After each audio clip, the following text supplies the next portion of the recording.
After a huge delay, Minions The Rise of Gru is finally out. So was it worth the wait?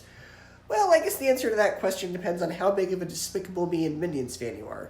For me, as someone who likes all these movies and thinks they're all pretty solid, I had fun with it. I thought the plot was a bit stronger than the first Minions film, this time making Gru essentially the main character and keeping the Minions the supporting comic relief. Though there are still quite a few scenes where the Minions are the focus, and perhaps for a bit too long, but ultimately, as the title The Rise of Gru implies, the main focus of the story is Gru and what inspired him to become a supervillain.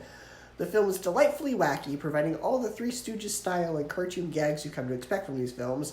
The animation is vibrant, the references to 1970s culture, since that's the decade this film takes place in, are fun. There are a lot of great visual gags, and though the plot could have maybe flowed a bit better in some parts, it still has a lot of creativity, especially the third act, which I won't get into, but the climax of the film was highly creative and hilarious. And if you're somebody who's a diehard Despicable Me fan, there are a lot of throwback references to things that will become important in the other films, since this is a prequel. I thought the supervillain team, who were the antagonists of this film, were all clever. Their names are all very clever puns, and they really roll with it and really delve into the joke. I don't think bringing Steve Carell back to voice Gru made a lot of sense, because he's supposed to be around 11 years old in this film, but yet he still sounds the same as he does in an adult, so that's kind of odd. But if you're a fan of Despicable Me, you'll probably enjoy this film. You know exactly what you're getting, but if you're somebody who's getting tired of this franchise, it probably won't do much for you.